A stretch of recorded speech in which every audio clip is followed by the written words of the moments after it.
And Alex, if you could do the social media, that would be awesome. There we go. And let me make sure I got this muted. Greetings once again, my friends, and welcome back to Geek News, Reviews, and Opinions, the podcast where we talk the week's events in Geek for Friday night, December 7th, 2018. The year is almost done and the end is almost upon us. I am your host, Adam Mickelson, aka Drac. I hope everybody's had an awesome week, especially the first week of December when things get really chaotic at pretty much any job that you have out there 9 to 5. I hope everything is going well. And of course, we've got plenty of, roller coaster bipolar events to talk about in this first week of December. So in order to do that, let's go ahead and introduce my panel of fellow geeks, fellow YouTubers, fellow awesome guys in general. And if you guys aren't following their content, you should be, damn it. And we're going to go ahead and start things off with Stephen Romney of Studio Ghost, Utah, of From the Shelf, Rhapsody in Cinema, and the most recently released Monster Clash upon Resident Evil. Stephen Romney, how you doing tonight? Well, I'm doing pretty good, although to pretty much illustrate where I stand, 7 days in, and I am already sick of Christmas music. Oh, God. Don't I know it? I think Alex was there about, 3 weeks ago? Yeah, pretty much. Yep. That's pretty much where I am at. It's just like, yep, first weekend. It wasn't even, technically it was on day 5 of December where I'm just like, yeah, I'm done. I can't take it anymore. This is kind of why I'm very happy that I don't work retail, because I feel for you guys. I really do. I feel for you guys. I worked grocery stores and they were already hinting in Christmas music by August. And so at that point, like every now and then in between the boy bands, you'd get "It's the Most One," and I'm like, what? That's when you get the unholy combination of a version of that song sung by said boy band. Pretty much. And then also joining us is the Shadow Blazer himself, who has decided to join us out of the loving embrace of the shadows, as well as his Princess Principal attire and posters, and also out of the prying eyes and ever vigilant eyes of Cube, and also veteran of the 12 Days of Anime, Alex the Shadow Blazer. How are you doing tonight? Well, for some, it might be boy band Christmas. For me, I have to keep listening to the Beach Boys singing a Christmas song, which is just strangely ironic. And I'm about to speak a lot of sacrilege right now, so I hope everybody's ready for this. But Beach Boys and Christmas songs, not my favorite Christmas album. I'm just going to go ahead and say it. Just, you have my sympathies. Yeah, it's not the best Christmas album to be able to go and do. It's one of those things where I really wish I had this CD anymore, but I would totally recommend it to the stores that I worked at, it was called Candid Christmas, and it was pretty much like parodies of every single major song. So at that point, if people remember the Family Guy joke, "Ding, fries are done," it's actually from that. So that's where they actually came up with it. So like you guys have all heard Peter Griffin sing it. Before then I actually heard it as "Wait for the bell, ding for the bell, can't hear the bell, ding fries it done, ding fries it done, ding fries it done. I want the Burger King with the regular waffles. I wear a paper hat. Would you like an apple pie with that? Would you like an apple pie with that?" And so at that point, like, to me, that's the voice that will forever etch it as far as I am concerned, not Peter Griffin. So, there you go. That sounds like the voice that Team 4 Star is using for Kate Sith in their Final Fantasy VII series. Pretty much, yeah, pretty much. And I don't know whoever did it, like the actual CD where it gives all the credits. That song is not credited, and I have a feeling it's because it was some comedian who was just looking to get some kind of recognition, and then realized, oh, this is what they're asking me to do. Yeah, I don't need the recognition. Well, or more accurately, it's like, okay, if I get recognition for this will be the only thing I'm known for till the end of time. Pretty much. So the one other thing that I want to take care of before we get into our top stories is a little bit of a fan question, as we've been getting this question for all of us, and I'm not sure if it's concerning or if it's being a joke, but I'll go ahead and address it. People have been noticing that all of us pretty much have been chugging the caffeine fairly regularly recently. Oh, hell yeah. And they literally sent an email over to me going, I've been noticing that that Drac has been hitting the Coke really hard, and Alex has been hitting caffeine pretty hard. And I think I've even seen coffee in Romney's hands. Are you guys okay? Oh So, my god. Part of me stressful 2 weeks. Part of me wants to think I'm being joshed. All right. And I'm okay with that. You guys can josh me, whatever. I'm all right with it. But if you're being honest, and I'm just going to go ahead and approach this if you're being honest, I have 2 kids. My wife usually works on Friday. And both those kids are very chaotic when mommy's not around. This is my life's blood when this kind of happens. So at that point, like, usually I'm not the caffeine drinker, but on nights like this, I need it. Because I can guarantee you after this podcast is done, I'm going straight to bed and I'm going to fall asleep 10 minutes later. Yeah, speaking for me, I mean, I say as I close the bottle on a literal 2-liter It's Pepsi. It wasn't coffee. Yeah, so 2-liter. I don't actually drink coffee, so what you may have seen me drinking may have been tea, because I'm technically more of a tea drinker. But I also drink the colas because coffee doesn't do anything.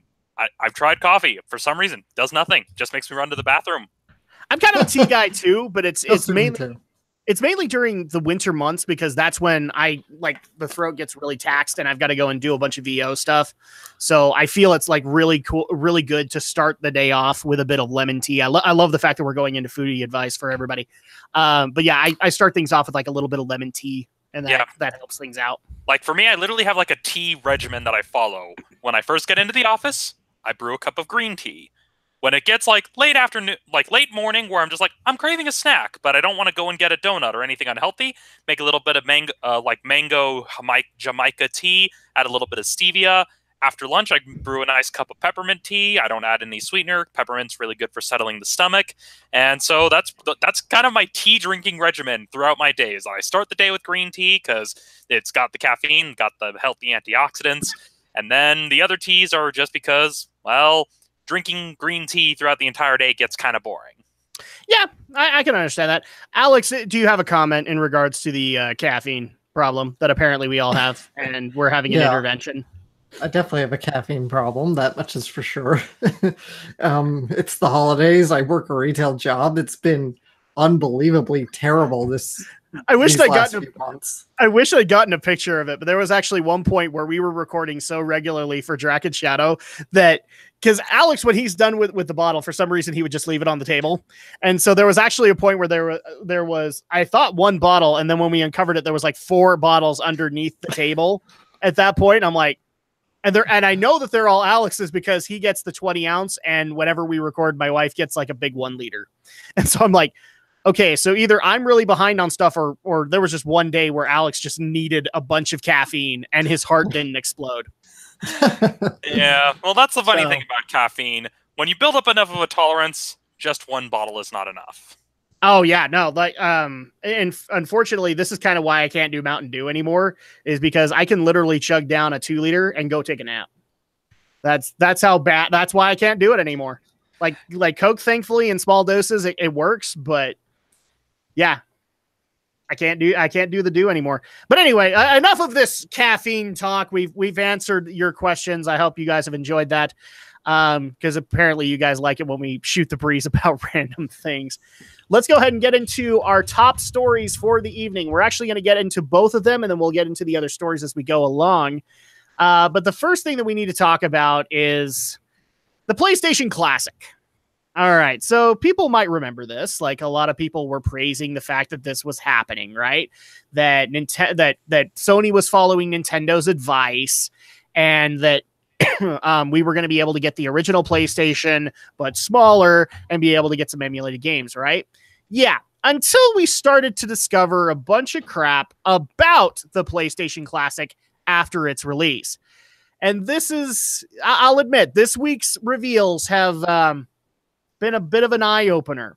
So first of all, in case you guys aren't up to speed on a lot of this stuff, I'm going to cover as much of it as I possibly can, but there's a lot to go over. First of all, it looks like the way to be able to play the PlayStation Classic is, or at least the way that it allows for it, is a PlayStation open source emulator, which a lot of people might think that, this is happening in-house and this is how they're actually making the PlayStation Classic work, is that Sony took the time, and it looks like, no, they actually didn't take the time. They took an open source emulator and just utilized it to their own means. All right. Then we had the other problem, or there was supposedly another problem where it would instantly brick, because consoles do that now. Back in my day, we didn't have to worry about them consoles insta-bricking. But apparently, that's the thing I find funny. Wii U had that problem where it could insta-brick in its initial release. PS4 did. Xbox One did. All of Xbox One's variants can. And the Switch could brick. Holy crap. So the PlayStation Classic, I've even heard the NES Classic and the SNES Classic can brick if you don't do it right. And what made it even better is one of the biggest complaints about the PlayStation Classic was its launch. It did not have that many titles for people to be able to get excited about. Well, here's the unfortunate part that you don't realize about, is that there actually were 36 hidden games on the console that were tested and could work under this emulator and were just hidden because we couldn't get the rights, we couldn't get this or that, and that's why they are not there. But one of the things that people are pointing out is that a lot of these games, they didn't have to worry about it because Sony already has said rights, or they own the rights. So, for example, some of the games that are in here, I believe this is the 36 hidden games, one of which was Medieval. Okay, people might remember that Medieval is receiving a remake that's coming out next year. And this was hidden on it. We're not sure why, but it was. Now, we have a couple of obvious candidates. Mega Man Legends. Obviously, they probably didn't have the rights from Capcom, so they couldn't do it. Parasite Eve, they probably didn't have the rights from Square Enix to be able to do it. Well, yeah, and Square Enix doesn't have the rights to the original novel of Parasite Eve, so that adds an extra layer to it. Another thing that adds a little bit of complication is Legacy of Kain Soul Reaver, which is technically owned by Eidos, but it was also owned by Silicon Knights, which doesn't technically exist anymore. And the way that I understand it is the rights died with it, so you can't really do anything about that. Tomb Raider 2 is also in there along with the original Tomb Raider. Both are Eidos titles, and ergo owned by Square Enix. Vagrant Story was in there, again, owned by Square Enix. But then you also had weird titles like Crash Bandicoot, Crash 2, where Sony does technically own the rights along with Naughty Dog. And I can't understand why they wouldn't have allowed that, because that would have been promotion for Naughty Dog and probably also promotion for the remakes. Well, it's probably because the remakes is why they would have disabled it, is because they want people to buy the remasters. And the one that makes me giggle the most out of the 36, I'm just going to point this out and then we'll open it up to you guys. You guys can tell me. But the one that made me giggle the most is Harry Potter and the Sorcerer's Stone for PlayStation. And the reason they couldn't do it, our most wonderful, benevolent overlords, Electronic Arts. They own the rights. Well, yeah, like they own the rights to that game, but they no longer have the rights to Harry Potter. That is now with WB Games, which is probably the main reason, is that although EA produced it... Specifically, it was Electronic Arts did not give them the rights. So that's the deal there. I was a little shocked by that too. I'm like, maybe Warner Brothers stepped in. No. The other one, there are a couple of other shocking ones, but I'm just going to open this up to you guys. That's a lot of game. Okay, so this game, or this PlayStation Classic launched with 20 games, and you technically had 56 on there. I'm going to point out my personal opinion. That's still not enough. This thing should have had like 80 to 100, but that's kind of crappy that they actually tested these things. They're on the PlayStation Classic. You can't, like, if you hack the thing, you can play them. And they're there, but nobody can get access to them if they're doing everything mainstream.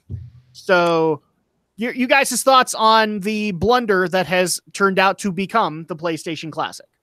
Well, it's more like a comedy of errors when you look at the whole thing, but looking at the games on here, What likely happened is that they tested a variety of titles to make sure that the emulator was stable enough to support the games they had, and they probably had this as a tentative list to see which games they could get the rights to, especially considering like some of the third-party stuff. One of the games on the list that also bears mention is Tony Hawk's Pro Skater 2. But as anyone who can tell you, Activision no longer has the rights to use Tony Hawk's likeness or license. So getting that game to be on the PlayStation Classic would be nigh impossible. Not entirely impossible, but that would have been a logistical nightmare, to say the least. Which blows my mind, because why would you test it? If you knew you couldn't get the rights, why would you test it? Well, to kind of shed a little insight, and granted, my knowledge of technology on this regard is a bit limited, but I can kind of see where they'd be coming from, because they are probably testing a variety of different titles that have a variety of different codecs from different studios. So you've got some games that are made by Japanese studios that have certain imprints with their software development kits, but then you also have a lot of titles made by American studios. And so they likely want to make sure that the emulator they're putting in the PlayStation Classic can run all of these codecs. A good example of this was how in certain models of the Sega Genesis, at least the early launch models, there was a glitch with the hardware that caused a few memory issues. But then you would see later on that some developers actually took advantage of that glitch and implemented it into the gameplay engine, which is why if you were to buy one of those AT Games Sega Genesis, well, chop shop port things that puts the cartridge in, some cartridges won't work with those because that glitch had since been taken out. And so likely Sony was testing a lot of these variety of games from a variety of different publishers that were coded in different ways, even though they all use the same kit, to make sure that it would run the various titles. Because again, when the PlayStation launched, Sony really pushed third-party accessibility. And so it would make sense, like, okay, let's make sure this emulator we stole from the internet is actually going to run everything that we need it to run, because that's a common problem with emulators, is that not all emulators are created equal. Some of them can run certain games, others will crash upon startup. And so the fact that there are this many games, isn't that surprising when you consider that they were testing to make sure that the games were going to be working, and especially considering that a lot of these are titles that are made outside of Sony's wheelhouse, so that way they could kind of get a gauge of, okay, these third-party titles, do we know that these are going to work? As for the titles that are on here, I mean, it is disappointing that Silent Hill wasn't included in the launch. You'd think they would include it. That didn't make a whole lot of sense. I mean, they included Resident Evil, didn't they? Well, to be fair, this is two different game companies we're dealing with, because it does have Resident Evil, the Director's Cut, which is made by Capcom, Silent Hill, made by Konami, which hasn't had the best of times in recent history, may have been a bit of a harder point of negotiation. And so, although there are some titles here that would have been nice to see on the PlayStation Classic, others, well, like I said, would have been a bit of a logistical nightmare. But honestly, looking at the packet that we've got, it's very much one of those, what can you expect from what is basically just an expensive, officially sanctioned plug-and-play console? Pretty much. Alex, what's your take on the blunder that is the PlayStation Classic? Yeah, sounds like a classic Christmas rush here. Sony probably should have taken a little bit longer to put it together. Probably get a bit more quality games here. Yeah, I mean, I don't know how much you could store in just one little plug-and-play console, but I mean, the 36 doesn't seem too terrible of a number. Somebody actually gave me the numbers of like, so I know the numbers of like NES and SNES, like how much you would be able to store on the tiny little hard drive that they gave. And it is more than what they actually gave. In fact, I think the actual number that I saw for the hard drive is at most, if you were being really scrimp and savvy with the storage, you could do 100 to 150 games on there, just with the tiny hard drive that the NES and the SNES Classic have on it. PlayStation, however, bigger games, so it might not be able to accommodate that much more. Yeah, especially when you consider that some of these games are multiple disc games. Yeah, because I mean, you have Final Fantasy VII on there. You have Metal Gear Solid. Both are, well, Metal Gear Solid is, well, it includes VR, so that technically is 3 discs, and then Final Fantasy VII is 3 discs. Any other multi-disc games on there that I'm not remembering? I think that's it. Because Resident Evil was 1 disc. I don't know. Yeah, like I think again the major culprit would be Final Fantasy VII being kind of the prime example with for the time the ambitious cutscenes, and especially when you consider that a number of the games on here are the PAL versions that are being run. Like the full list being Battle Arena Yep. Toshinden, Cool Borders 2, Destruction Derby, Grand Theft Auto, Jumping Flash, Oddworld Abe's Odyssey, Resident Evil, Tekken 3, and Rainbow Oh, and Six. by the way, we should point out, since they are PAL versions, for some reason, they actually are starting to have problems with the open source emulator that they picked. Mm-hmm. So, yeah, my advice to everybody right here now, don't get the PlayStation Classic. Let them figure this crap out before you pay into it. Well, here's a better idea. Just buy the games that you actually want off the PlayStation Network.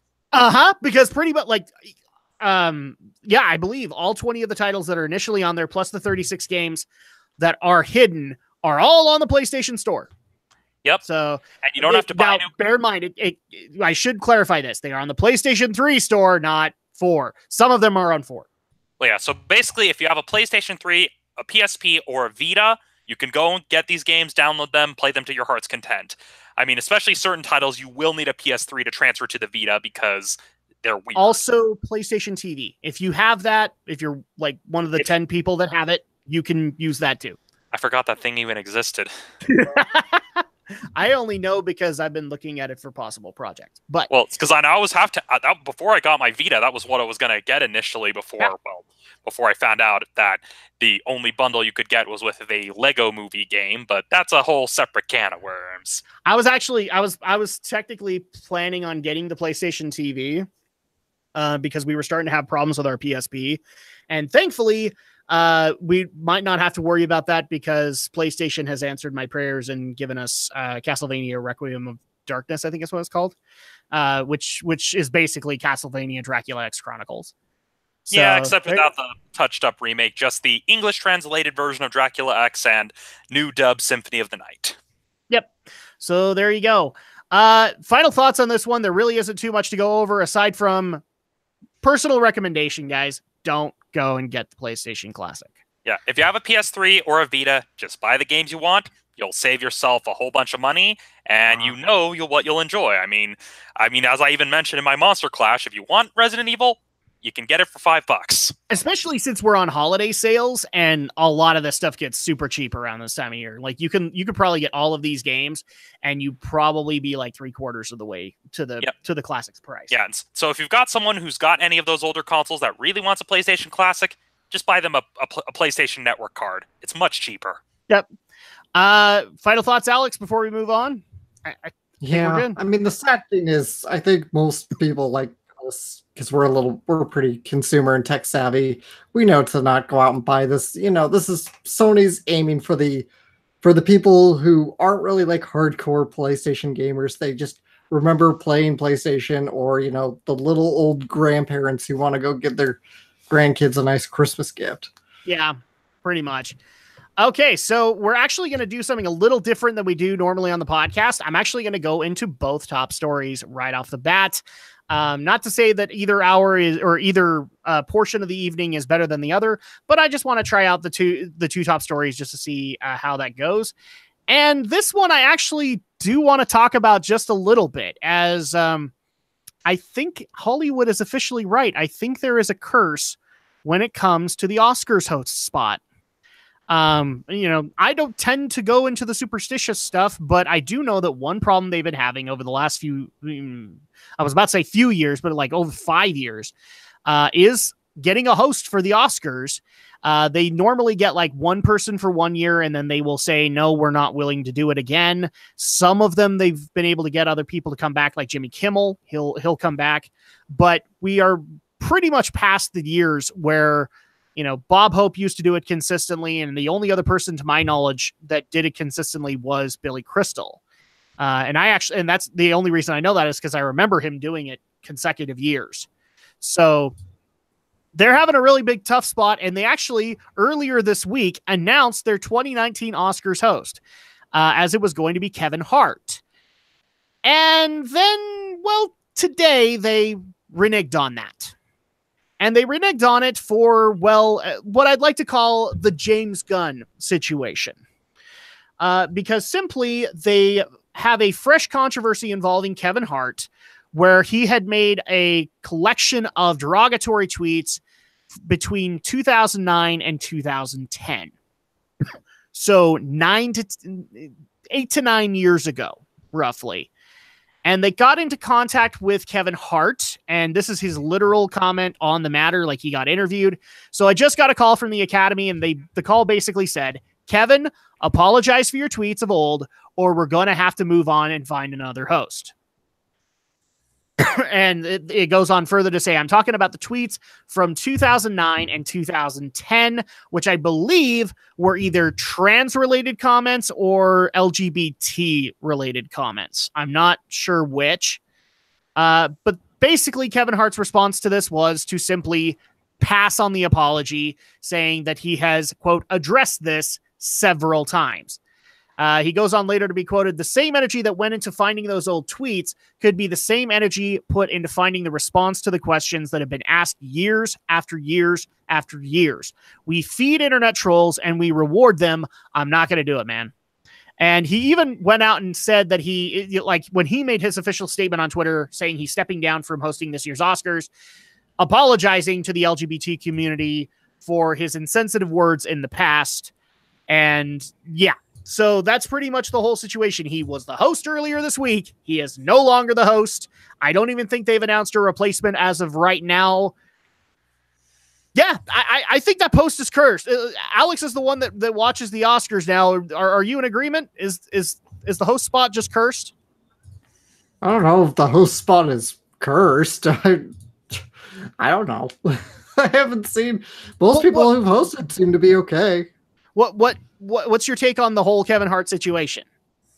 Okay, so it is exactly another James Gunn situation here. It's like somebody decided, oh, we're going to go dig up your old tweets and smear you. And of course, rather than just, I mean, I like what he says here. The fact that he says, like, we constantly keep feeding the trolls, and I get why he's standing down. But I'm also kind of disappointed that he again apologized in the same tweet, considering he said, I'm stepping down because I don't feel like I need to apologize because I've already apologized. It's certainly weird coming from a comic doing that, because if you think about it, comics have to be very unapologetic about what they're saying.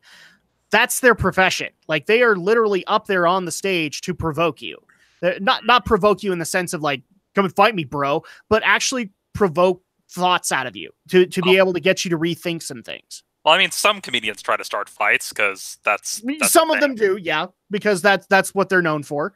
But the purpose of the comedy is to get to shake you out of your norm and to get you out of that box so that you can start rethinking some things. And Kevin Hart is certainly one of those guys. Like, I'll admit, I'm not the biggest fan of his comedy routine. I've seen a few of his specials on Comedy Central and other places. I'm not saying he's bad, but he definitely, like, he didn't get me laughing regularly.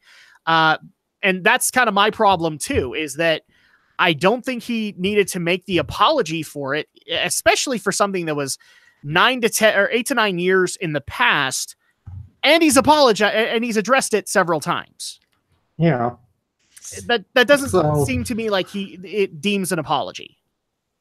Yeah, I don't think it doesn't deem an apology, and the Academy should have stuck by him.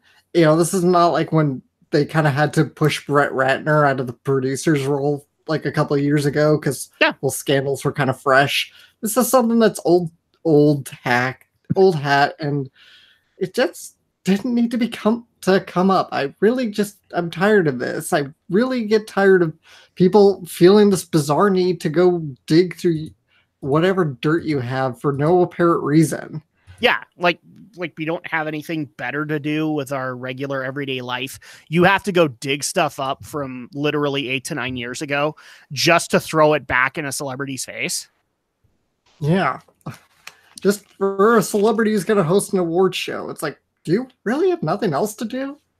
Yeah. Especially considering that, like, the other thing that's been amazing to me, and then we'll get to Romney, is I didn't even know this, but the host spot for hosting the Oscars is actually a bad thing when you consider career-wise. I didn't know this, but Ellen, when she hosted the 1 year she did, she got tons of backlash for hosting the Oscars. I didn't know that Jimmy Kimmel got that same level of backlash. Hugh Jackman hosted the Oscars, and he got backlash from it. People gave him backlash for what? I'm not even sure what, but like you actually see testimony from these previous hosts, and they literally put it. I dealt with madness for months after. Yeah. Why? Because no one is ever satisfied. That's why. Because it's very much the classic case. It's very much the whole, to borrow the Superboy Prime voice. It's like the Oscars were better back in my day. Yeah, exactly. Yes, thank you.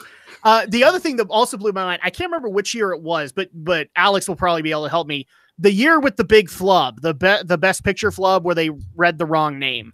Who was hosting that year? That was Kimmel. Kimmel got blamed for that. Yeah, he got blamed. Why? It wasn't even his gig. Yeah, he didn't even read the envelope. It was Faye Dunaway. Well, yeah, and plus the problem was because the person who was supposed to hand the envelope was too busy tweeting pictures from backstage. So again, not even Kimmel's fault, because like literally people have to take into consideration what this job is. You're made to stand up on a stage and present people and look pretty and smile along the way. And you might do a comedy routine if you're a comedian. You might just make some biting social commentary if you're just a serious actor. That's your job. You're not hoisting the sandbags for the curtains, people. Yeah. Or alternately, you could use it as a backdoor audition to land a musical role, like Anne Hathaway. That too. But, well, Anne Hathaway's year was just kind of bad overall. Because that was the year that DeFranco also... Yeah, like basically Anne Hathaway and James Franco. Not DeFranco. James Franco. Yeah, James Franco. Basically, those two double-teamed it, and so she decided, well, I'm on stage, gonna sing, and then she got Fontaine, so... And both of them looked so bored through the whole thing. Well, and now Anne Hathaway has nothing but Bane memes that happen from that. Yeah, although better to at least have gotten a job out of it than having people accuse you of being high during the awards show, like people accuse James Franco of being. Yeah, pretty much. He looks like he was high during Sam Raimi's Wizard of Oz movie. I mean, I'm surprised that people thought otherwise. Like he came there sober. Well, let's face it, the guy's got resting high face. He really does. He really does. I think that's the best way to be able to put it. And in fact, I think we found our episode title, Beware Resting High Face. Romney, your thoughts on this Kevin Hart situation? Honestly, it's both sad, but it's also not surprising, which just makes it even sadder at the fact of, oh, this happened again. Oh, I'm not surprised that this happened again. Oh, God, we live in a society. Yeah, pretty much. The other thing that was actually shocking to me was before they got to Kevin Hart, they talked to The Rock, and The Rock deliberately refused. He deliberately refused, and then literally, what was it? An hour later, probably like a day or two later, he announced that he would host the Golden Globes. Yeah. Honestly, at this point, it's very much trying to find a host, trying to be the host. It's starting to given that the telecast has been struggling to retain audiences. Basically, that's why they've had to trim categories from the live show. Yeah. It's basically becoming a zero-sum game at this point. And so, looking at it, it's just a case of this doesn't surprise me. It really doesn't. It's kind of sad that people are drudging up stuff from the past, but there is an interesting psychological phenomenon that kind of leads to this. It was oddly enough an Anime News Network article. I mean, some of you may have heard it. It's basically the Answer Man column where people talk about, oh, why do people have this tendency to bring up these really embarrassing tidbits of information at Q&A panels with like voice actors or animation directors, so on and so forth. And it's basically people have this innate desire to basically have dirt on someone or to have knowledge of something about a celebrity because it makes them feel special. I mean, sometimes it's like a case of, oh, hey, like you're referencing a popular role. I mean, the example the article used was, oh, it'd be like someone walking up to Sly Stallone saying, oh, hey, it's the Italian Stallion. But then you'd also have people in the same sort of vicinity probably bringing up the Party at Kitty and Ed's, the adult film that he did when he was homeless in order to get back on his feet. It's just, it's something people have this desire to, as a part of that desire to feel special, where they try to dig up dirt, and it's existed before the internet. The internet has just made it worse since now everyone's got a record. Well, at this point, there's another thing out of this story that I would like to propose and get you guys' opinions on, because this is getting ridiculous. This is getting to a point where like everybody is being looked up for just saying one minor and most of the stuff gets motivated either through politics or through some kind of perceived oppression. And so at that point, that's when that name needs to be looked up. And that's when they need to go like 5 years down the line, 10 years down the line, and see if they can find any dirt on the guy. And so at this point, I have a proposed solution here, and it's probably not going to stick, but I'm at least going to bring it up to our audience and you guys and see what you think. When you apply for a job, and yes, applying for a job has changed so much in the last few years, but there are still, believe it or not, standards with it. When you apply for a job, when they do background checks, and we're talking criminal background checks, and they do the social media background check, there is a limitation to it. And that the limitation normally with companies now is they can't go back further than about 3 or 4 years. And if they find something further back than that, they can't do anything about it with you. Why? Because they have to immediately assume that 5 years, that's a long time. And you could have changed by that point. You could have actually worked on that problem. So I've actually heard a lot of people who, back in my day, if you had drug problems or you had theft problems, you couldn't work a register at retail because they just couldn't take the chance. Now, apparently, if you've had 5-6 years later happen and it's no longer relevant, they can give you a shot again and see how well that works. And that sounds to me like fairly good business as long as you have the track record to be able to say that you aren't going to do something like that. I'm starting to wonder if that should happen also for social media. We just can't crucify people for stuff that happened. I'll throw out a number here. We can't crucify people for stuff that happened 5-6 years ago. Yep, I see where you're coming from, and it is a very good idea. And I can see that applying to most industries. The problem is with the entertainment industry, where publicity is pretty much not just your bread and butter, that is literally your oxygen. I can see why entertainment companies may be reluctant to adopt such a rule because, I mean, a good example... Well, I'm going to tell you there are two fields that I don't see this working. Entertainment and politics. And the main reason being is that with politics, they have to go into your entire life's work kind of thing. Yeah, but at the same time, though, as, well, current events have shown, that's not necessarily a deterrent and sometimes can even help, much to the chagrin of the entire world. Yeah, but at this point, I'm kind of getting I'm getting sick of two things online. One, people bringing up stuff that happened 10 years ago, where people definitely change in 10 years. I'm just going to go ahead and state that for a fact. People definitely change in 10 years, whether it be minor, whether it be major, they change something in 10 years. So I'm getting sick of that happening. And I'm also getting sick and tired of, and this has been a horrible thing on YouTube that's happened recently. You F up once and you get crucified for months, especially if you want to get back to regular running operations on your channel. You will not hear the end of whatever happened. And it's not even 2 months. It's like 6 months to a year now.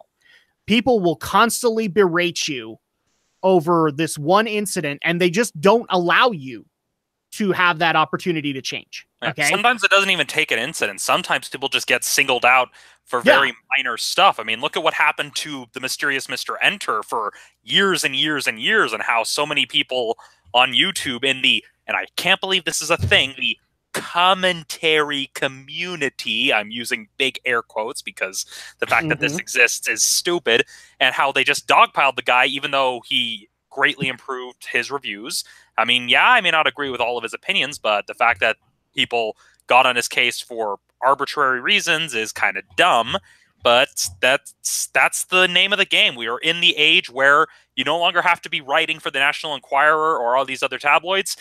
Social media is, you've basically got people that are trolling these things the same way paparazzi's trolled celebrities in the past, and still do. It's just now it's become easier. And at this point, like, I'm just going to go ahead and say this here and now. Eventually, what's going to happen, and this might be for the betterment of all of us, social media is going to go away. And the main reason it's going to be going away is because nobody can trust themselves or trust that they'll be treated fairly on it. So like you make one mistake, you're going to get lambasted for it. And so at that point, it's a lot of, especially like a lot of kids coming into it might just look at that and go, yeah, it's probably not worth it. If I want to be able to have some semblance of privacy in my life. True, but it also goes one of two ways. Because we're reaching an age where we've got kids where social media is just one of the constants. The internet is just one of the constants. So you either have people who are avoiding social media, but I also see the opposite thing happening where kids are just, you basically, social media becomes like your social security number, where it's just something you have from the day you're born and follows you your whole life. It's like a voluntary, permanent record that doesn't get expunged once you graduate high school and just continues following you and following you and following you through each iteration. I mean, honestly, I can even see it going to the level of what we're seeing in China right now with the Sesame credit system. And so it's more, if people are kind of want to go the way of, hey, let's avoid it, it's going to have to fall to a lot of the parents of these children actively like taking a stand of, hey, let's not let my child kind of set up these social media accounts. But even then, you can only do so much as a parent, because I mean, as I'm sure all of us can attest, when parents tell us that we can't do something, we find a way. Yeah. Alex, so you and me have talked this subject a number of times, and one name that actually comes up quite a bit on that is Mundane Matt. Is like, whether you like him, whether you hate him, he got, I hate to use this word, but that's pretty much what happened. He got YouTube lynched, and we're still hearing about his one incident. To this day, it happened way back in August or September. We're still hearing about it. And this, like, let's just say for the sake of argument, because he does have a wife and kids. If he wanted to come back, he just couldn't.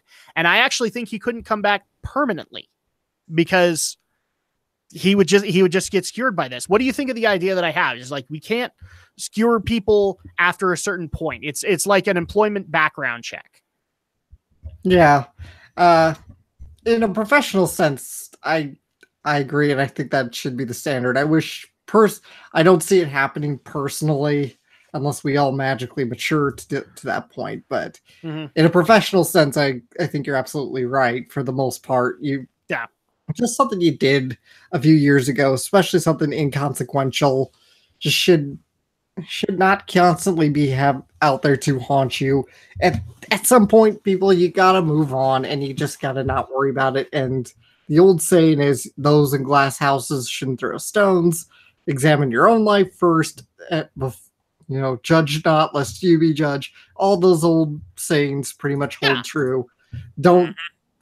Please don't think before you open your mouth. And also, and again, back on the Kevin Hart story, it's like, there's a lot more serious issues, a lot more serious instances of people discriminating against LGBT. Why don't you go after them and not worry about the Oscars wanting to have a host who made a few edgy tweets a decade ago? Here's another acknowledgement that a lot of people don't want to admit. Okay, because Kevin Hart's statement is correct in this one way. Okay, it doesn't matter what organization you're representing or anything like that. There's always going to be that one guy who is the troll and is LGBT. Okay, there's always going to be that one guy, and so at that point, you have to acknowledge that is happening within your own movement. So it's not just that trolls are coming out to pick on you. It's also possible that there are trolls within your own movement that are picking on other people. It's very much like with any movement, whether it's a fandom, whether it's a political movement. This is something, and again, I've already ridden the edge a little bit of not talking about politics, but it's something with any movement, whether it's a political movement, a social movement, or even if just rallying around a TV show. If you don't call out the bad eggs, they make you all look bad. I've told this story once before on the podcast, but back when I did work at the radio SLCC station, occasionally I'd have to deal with incoming calls about people who wanted to get their names on our radio kind of thing. And one of them was an LGBT event that was going to be going on in the area, but they wanted to be able to go through our campus. So they actually had to talk to us about it. And immediately because I'm not the official owner of that radio station, I have no ways to be able to negotiate any kind of deal handling money, which these ads would have involved money. I had to immediately move them over to to the manager of the radio station. He wasn't there that day. And so at that point, I had to basically give them the voicemail, and immediately that was my fault, and they were already threatening to protest at my house. They wanted me to, and this is the stupidity of it too, they wanted me to literally give them my address so that they could come and protest at my house. To quote the words of so many people, fight the real enemy. Yeah, because at that, I looked them up, and I looked them in the eye and I said, there's nothing I can do here. I am not authorized to be able to exchange money with you guys. Well, why should you need to exchange money? Because that's how this works. That's how the radio station stays afloat, kind of thing. We need to actually pay for all of the cool equipment that we have. Yeah. So it reminds me of that one time where during one of the shows, we had that guy who wanted to come and rap on the air, not realizing that, hey, yeah, our show's not about that. Or you weren't actually here for it, but when me and Aldo were going the day you were absent, we had a bunch of old ladies want to come in and actually tour the radio station while we were broadcasting live. Yeah. Because they thought, well, back in our day, you could actually do that. And, well, I hate to be the guy, but you couldn't. They would actually hold you a room behind. Yeah. I mean, people are dumb. I mean, I remember one of my previous jobs where I sold durable medical equipment. You had people trying to, basically, people are dumb. I mean, yes. I think that's just kind of the big takeaway, but that's just honestly, to get back on point, like we've said, if you are heavily involved in a lot of these movements, when people are doing stupid stuff like this, you need to call them out. You need to make sure that, hey, this person does not represent our movement. Because if you fail to do so, naturally, people are going to stop following what you say. I remember it was on the Art of Charm podcast. I don't remember which country this was, but on the Art of Charm, they interviewed this guy who led this political movement in I believe it was a European country, like one of the smaller ones. And he explained, yeah, you do have to call out these people who are doing these violent things and distance themselves from your movement. Because if you become associated with violence, if you become associated with protesting at people's houses, no one is going to listen to you because you're going to be seen as those crazy, violent, idiot people. Yep. And I think to wrap this up, I'm going to go ahead and dig out an old book quote because I think it's appropriate with what Romney was saying. And it comes from the book, The Wizard's First Rule. If you guys haven't read it, it's from Terry Goodkind. Wizard's First Rule: people are stupid. Given proper motivation, almost anyone will believe almost anything. They will believe a lie because they want to believe it's true or because they are afraid it might be true. Bottom line, Wizard's First Rule: people are stupid. All right, so since we're already talking about award ceremonies, let's go ahead and talk about the one that happened last night that completely threw me off my game. And that was the Game Awards. I literally thought that was tonight. I literally thought it was, but it actually happened. And for the most part, I would actually like to say that we were right on a lot of things. We were wrong on a lot of others. So let's go ahead and go over this really quick. I'm not, the entire list is pretty long, but pretty much anything that Fortnite was involved with, we all predicted Fortnite would win. We were right. We were pretty much right. I think Romney was right about the best art direction, which it went to the Return of the Obra Dinn. Yeah. Go ahead. Well, I was just saying, knew it. I mean, I told you that it's made by the same guy who did Papers, Please. So naturally, that probably was what pushed it in. The other one that I was personally right about was the best independent game went to Celeste, and also Games for Impact went to Celeste. Dragon Ball FighterZ, we were also right about that with best fighting game. Let's see. Then here's where it gets weird, because a lot of the awards where we thought it could easily go either way, well, they went in a direction we didn't expect. So I'm going to go ahead and be happy to announce that we at least got Game of the Year somewhat right. God of War took it, and I'm very happy that they did. Dead Cells also took Best Action Game, and I think our prediction for that was Call of Duty. Best Action Adventure went to God of War. Best Role-Playing Game went to Monster Hunter World. Best Game Direction went to God of War. And this is where it gets weird. A lot of awards where we saw Spider-Man and God of War together we completely threw out Red Dead Redemption 2, and those are the ones they won. So best narrative, best score and music, best audio design, all went to Red Dead Redemption 2, along with best performance. Yeah, like Red Dead, if I were to dare say somebody took away the gold, it probably would be Red Dead Redemption 2, with a close second being God of War. Yeah, so it basically went behind the wagon, snatched the gold, rode off into the sunset. Pretty much. So at that point, I want to get into the awards first before we also tackle some of the announcements that happened there. What do you guys think of the results from the Game Awards? Are you a little shocked that a lot more awards went to Red Dead Redemption 2 than we thought? Not really. I mean, when you really look at it, and given how much hype was surrounding that game, it's not that surprising. I'm a little bit surprised just because, to me, the hype was still around for God of War, and it had been a good 6 months at this point. And so at that point, that was already a good sign that that God of War was going to do well at the Game Awards. But there was also still hype for Spider-Man going on. And Spider-Man took nothing. That's a little shocking to me. Spider-Man took nothing, and it's gotten tons of accolades this year. So, Alex, what about you? Are you shocked or in any way surprised by some of the announcements here? Not really. Again, for me, I think it was too hard to really pinpoint any ones except for a couple obvious ones, I figured. But it's like, because I knew it had to be a toss-up between Red Dead, Spider-Man, and God of War, because I knew they were all really, really big games that were very popular. This is an open vote, so I always have to think, okay, what's got the hype? What's on the hype train right now? So I'm not totally surprised Red Dead swept it. Maybe I am a little bit that it was such a clean sweep, but ultimately, I guess it's just kind of as expected.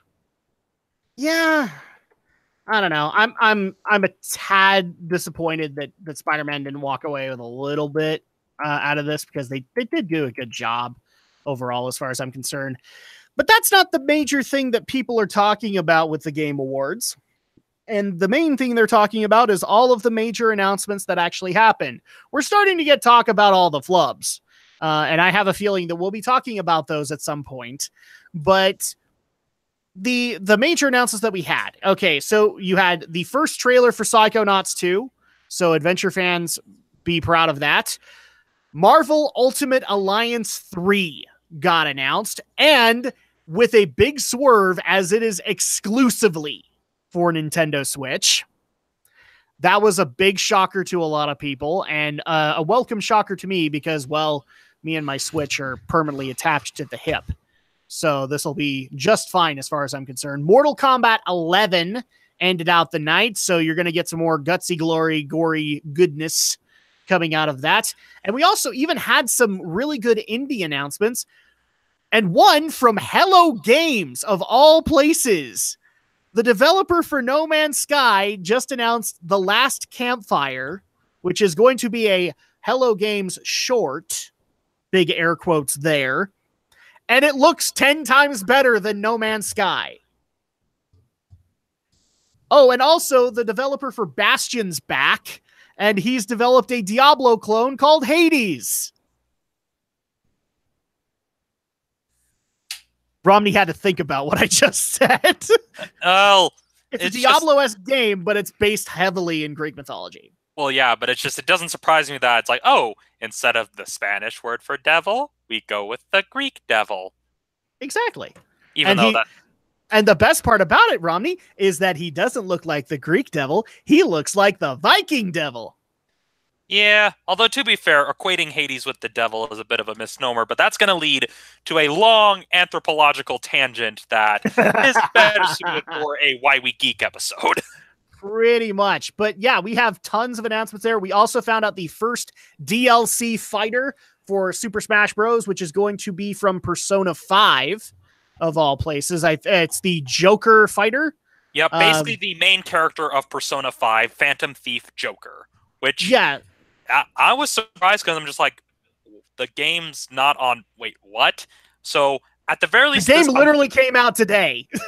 Well, not just... No, my surprise was a DLC character for a game not available on Switch. So I'm at least keeping my fingers crossed of like, okay, does this mean we're going to get a Persona 5 port on Switch, which I'd be fine with? That's the speculation. We're going to get Persona 5 on Switch. And already my first question is, aren't Persona games like behemoths when it comes to size? Yes, but at the same time, though, given that you can play the entirety of Persona 3 on a PSP, they'd find a way to make it work. Like the Persona series, yeah, it's pretty robust, but when you consider what they were able to accomplish with Shin Megami Tensei 4 on 3DS, porting something like that to Switch, not that far off. It's not as resource intensive as, say, well, Resident Evil 7, for example. This is true. So we already have like a lot of major announcements, but I also want to go into some of the weird stuff with you guys and then we'll get reactions. First of all, starting the Game Awards with Sean Layden, Phil Spencer, and Reggie Fils-Aimé all on the stage at that one time. You had representatives from all of the console makers on one stage. Hope you took a picture, people, because you will never see it again. And I love the fact that the audience was, I've seen the video for this, it was dead silent. Everyone was like, what? All three are there? Huh? A couple of other moments that were weird. Obviously, the Joker from Persona 5 was kind of a weird reveal. Nobody expected that to happen. You also had the best esports player of the year, which was Sonic Fox, coming up in full furry regalia to accept the award. I'm not even kidding, people. I'll put a picture up in the RSS feed, but yes, he came up in a furry outfit to accept it. You also had, and we even missed this one. The next Dragon Age game got announced, and it's not necessarily the next Dragon Age. It's going to be a tie-in to Inquisition. So at that point, you got that. And the reaction to Mortal Kombat 11 was pretty shocking for a lot of people. Pretty gory. We also had, so he is the worldwide creative director of Fortnite, Donald Mustard. His speech after the best ongoing game was actually considered to be one of the most heartfelt of the night. So that's pretty interesting. And then finally, you also had, with God of War winning Game of the Year, we actually had a very riveting speech done by Cory Balrog, who wrote he actually went up to accept the award for Best Art Direction, and he actually gave a very cool acceptance speech on kind of the way I understand it. I haven't seen it yet, but it's on the gaming industry as well as story in gaming. So I was really happy to hear that they actually did that. Thoughts on the announcement and the weird stuff that happened in this one? How about a person, like, if we had Brinton here right now, like, the words that would be coming out of the man's mouth. A furry accepted their title, or accepted their award in full furry regalia. I have no words. Yeah, it's shocking, to say the very least. Alex, your thoughts here? Not much, other than the fact that you have all these big wigs from all these major companies just makes me think peace has come to game industry. Oh my gosh. Yeah, this is the Tunia reference, by the way. Well, looking at this is like the equivalent of like the Christmas ceasefire from World War I, where for one night all the gaming console manufacturers put aside their differences and came together to they read from the same prompter, by the way, too. They actually had a joint speech there. This needs to be a thing of like, calling it here, we were calling it the console wars ceasefire. Yeah, and that was pretty much the source of their speech, is like they're all working to be able to make gaming an amazing place to be able to come and vent your frustrations and compete and thrive and all that. It's like, it's so weird coming from all of them, especially considering this year that, who was it? Sony was refusing to do online compatibility, and both Microsoft and Nintendo hit them hard about it. Yeah, it's been a weird year. It's definitely been a very weird year. But the other thing I also want to point out to you guys, that on the same stage as Sean Layden, Phil Spencer, and Reggie Fils-Aimé also stood a furry. Well, yeah, but that's not really surprising when you consider just the amount of mascot characters in the history of gaming. I mean, they may not have been open about it, but I'm pretty sure a number of furries have been on that stage, whether we knew it or not. Yeah. Oh, it makes you very happy you don't have a black light there. Oh, sorry, moving on. But yeah, final thoughts on the Game Awards. I was shocked at a lot of the announcements that came out, especially Marvel Ultimate Alliance 3. I'm a big fan of the Ultimate Alliance games, and I'm looking forward to that coming out very soon on Switch only. But yeah, I thought overall it was okay. It was way better than all of the incidents that happened last year, especially all of the ribs against EA for microtransactions. Yeah. And yeah, I'm still kind of processing the whole Joker. That's the shocking thing to me. EA got ribbed endlessly last year for microtransactions, and the entire industry has been going that direction. Why on earth was there not tons of ribbing towards Activision, EA, Bethesda, all of them? Because too many people are doing it at once. Because they didn't have reps there. Yeah. That's just more a case of too many people doing it at once. So it's gone from being like the one bad person doing it to everyone being like, well, everyone's doing it. Yeah. So moving on into the next story that we actually have, which is going to kind of wrap up the tech portion of the evening. But this is a weird story. This is one I never thought I'd report on. But I guess we should start from the beginning. So Steam recently announced that they're going to be doing a lot of changes to the structure of how putting up games on Steam works, especially for the creators, and basically announcing a whole new tiered structure on how creators would get paid. So, for example, what they're saying is if your game is really popular, you'll be able to get more compensation from Steam because your game is popular. And then as you go down, as your game is less popular, you'll start to see less from that.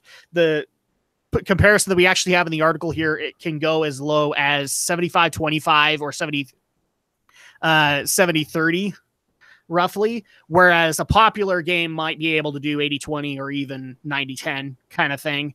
So they had this announcement for the tiered structure, which obviously pissed off a bunch of game developers because, this is their livelihood. They're not, they're looking to make as much money as they possibly can. And Steam is basically announcing, we're going to take more of that away from you.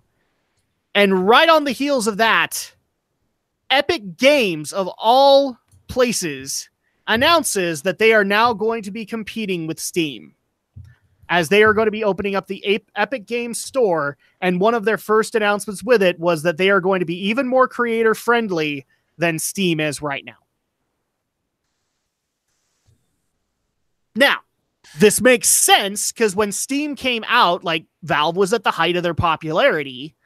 Because I'm trying to think, when Steam was founded, that was around the time, was it Left 4 Dead came out? No, Left 4 Dead was out, and it went to Steam. I think it was like on the heels of either Portal 2, something like that. And it was at the height of popularity, they announced Steam, and it immediately took off. Everybody was talking about it. And if you look at it from that perspective, Fortnite is pretty much what everybody's talking about right now. And so Epic announcing a game store makes sense. Like, they could easily take this away from Steam and be able to be a dominant force in the gaming market, especially for independent creators. Like I said, I can't even believe I'm reporting this. Epic Games is getting into selling games in a Steam type platform, and Steam, the probably most consistent pro creator platform that has been, because like I remember with the console makers, we can always have the argument of like the previous generation, Sony was bad to indie game developers and Xbox was good. And then it literally flipped when PS4 and Xbox One happened. But Steam was consistent. Steam was consistently as good with the developers as they possibly could, so much so they got abused endlessly. And now they're the bad guy. in this situation, and Epic Games actually looks like the place to go if you're an independent game developer. Thoughts, guys. I'm literally flabbergasted by this. First, one thing you kind of skimmed over there is recently Steam did, in the whole renegotiation thing, Steam has kind of reneged a little bit to agree to give AAA you're right. I apologize. A bit more of the cut. So, that's why. Yeah, so I really see this as kind of like, we'll have to wait and see what kind of comes out of it. But I could kind of see, like, in the early days, seeing a lot of indie developers flock over to this startup by Epic Games if it gets off the ground, and the AAA might kind of linger on Steam for a while, or might migrate over there. We'll have to see. It won't even. This could be great for them. It won't even migrate. It won't even linger, because the way that it's going to go is AAA games are looking to make their own launchers. Mm-hmm. And so that's why, in a lot of cases where Blizzard fans have complained about this, Activision games have been making their way onto the Battle.net launcher, is because they already have a launcher that they can work with. A lot of Fallout 76's problems are actually due to the Bethesda launcher. So that's kind of their answer to it. But yeah, it's like somebody who dealt with the Microsoft store for one game. I really hope it's a lot fucking better than what Microsoft does. Okay, Alex, I understand the pain and plight that you dealt with. You don't get to fucking talk to me because you never dealt with Origin. I'm just going to say that right here and now. Oh, and also you didn't deal with the 2 other variations of Ubisoft's service that I had to deal with. Like, I couldn't play games unless I at least had some kind of a username on them.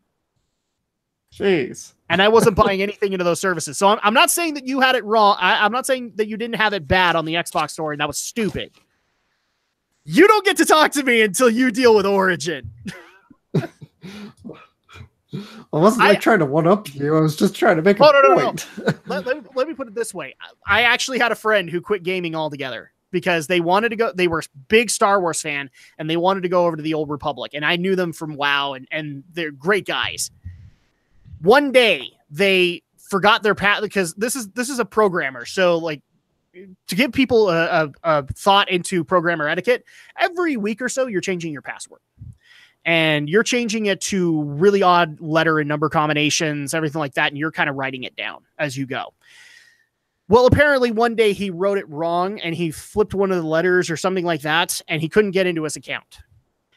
And Origin literally treated him like he was a freaking hacker, and that he was just trying to hack his way into the account. They gave him endless grief. The customer service associate was an asshole to him, and he immediately just said, you know what, F this. I'm quitting the Old Republic. I'm quitting any other game that I have, because if I can't play the game that I absolutely love, fuck it, I'm done. Thankfully, he wasn't done. He came back like 3 years later, but he was pissed, and rightfully so, by the way. The customer service rep immediately treats him like the enemy. Yeah, that's terrible. Just think if you're in retail, Alex. Just think if you did that. I know, I'd be out on my ass. Pretty much in 5 seconds or less. And that's what happened to him. What was that? So it's like 5 seconds or less, or double your money back. Mm-hmm. Yeah, pretty much. So, like, I'm flabbergasted here. I never thought in 1 year where, and Alex and me have had this discussion throughout the year, and where you actually end up on it. There are 2 things I never thought I would actually report happening. YouTube having viable competitors, and by that I mean viable competitors where they have the same level of money and interest in competing, and somebody being a viable competitor to Steam. Like, to me, Steam was set. There's nothing Valve could do wrong when it came to this. And if they did do anything wrong, well, too bad. There was nowhere else to go. And now that's not the case. Epic could easily take this away from them. So, thoughts on this? Like, or rather, final thoughts on this. I literally have nothing else to say other than I am speechless. Well, the only thing that could happen. Well, the only thing I can really say to this is that this is how capitalism is supposed to work. Yes. When one company drops the ball, another company rises to basically say, hey, this guy dropped the ball. Come to me instead. I won't drop the ball. Oh, and by the way, we do things slightly differently, and we actually learn the mistakes from the previous guy, and we can do the process better. Yeah, this is why having the free market is good, because people can do this.